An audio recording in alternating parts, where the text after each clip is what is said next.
নমস্কার, Berger home shield সমস্যার সঠিক সমাধান অনুষ্ঠানে আপনাদের স্বাগত। আমি Amir Nisar, Berger home shield representative. আমি এসেছি আপনাদের সমস্যার সমাধান করতে।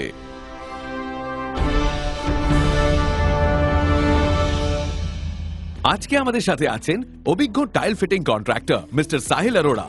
সাহিল জি, নমস্কার। নমস্কার। বার্জার হোম শিল্ড সমস্যার সঠিক সমাধান অনুষ্ঠানে স্বাগত আপনাকে। ধন্যবাদ।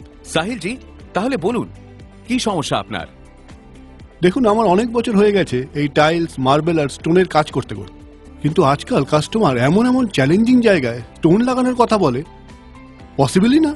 টাইল অ্যাডহেসিভ দিয়েও নয়? না, চান্সই নেই। আচ্ছা, আপনি আমাকে বলুন না, একটা খুব ভারী স্টোন মেটাল শিটে, তাও আবার দেওয়ালের গায়ে লাগানো যায় কি? এই পর্যন্ত তবুও ঠিক ছিল, কিন্তু এখন তো ক্লায়েন্ট ভারী স্টোনস তার সিলিংয়ে লাগানোর কথা বলছে। ভাই, খুলে পড়ে যাবে ওজনের চোটে।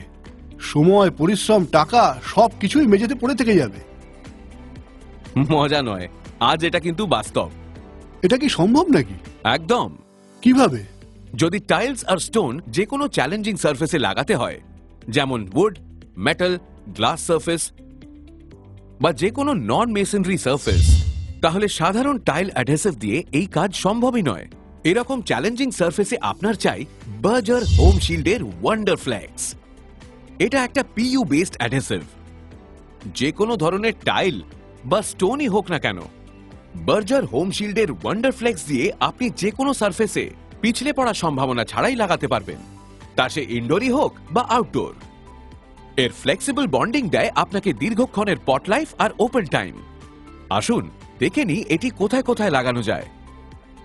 ওয়ান্ডার ফ্লেক্স দিয়ে আপনার মনের মতো যে কোনো সারফেসে টাইলিং এখন হলো সম্ভব।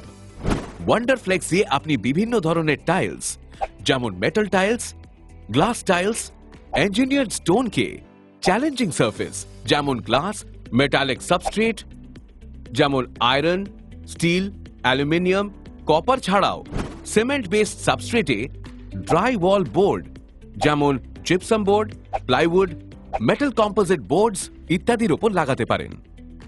আসুন দেখে নিই সারফেসের প্রস্তুতি। প্রোডাক্টের 100% রেজাল্ট পাওয়ার জন্য সারফেস প্রিপারেশন খুবই জরুরি। যে সারফেসে আপনি ওয়ান্ডার ফ্লেক্স লাগাবেন সেটি কম্প্যাক্ট এবং স্টেবল হওয়া দরকার। ক্র্যাক, ধুলো, তেল, গ্রিজ আর ড্যাম্পনেস থেকে মুক্ত হওয়া দরকার। মেটাল সারফেসে পেইন্ট যেন না থাকে। যদি সারফেস উঁচু নিচু হয়, তাহলে সেটাকে সমান বা স্মুদিং করার পরেই তাতে অ্যাপ্লিকেশনের প্রক্রিয়া শুরু করুন। চলুন এবার প্রোডাক্টের প্রস্তুতি ও মিশ্রণটা দেখে নিই।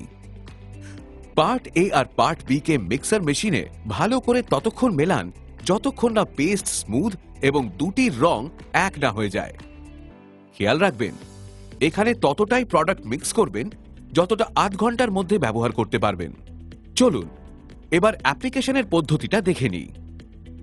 ওয়ান্ডার ফ্লেক্সকে সাবস্ট্রেটে লাগানোর জন্য উপযুক্ত সাইজের নচ ট্রাভেল ব্যবহার করুন। গ্লাস সাবস্ট্রেটে লাগানোর জন্য কম করে 3 mm থিকনেসের কোট টাইলে লাগান আর একে নিচ থেকে উপরের দিকে এইভাবে লাগিয়ে দিন। টাইলস লাগানোর পর রাবার হ্যামার দিয়ে হালকা করে মারতে মারতে টাইলসের লেভেল অ্যাডজাস্ট করে নিন। আরে বাহ, দারুণ বন্ডিং স্ট্রেংথ, আর লাগানো খুব সহজ। এবার তো চ্যালেঞ্জিং কাজ করে মজা আসবে। অনেক অনেক ধন্যবাদ সমস্যার সমাধানের জন্য। বিশদে জানতে বার্জার হোম শিল্ড এক্সিকিউটিভের সাথে যোগাযোগ করুন।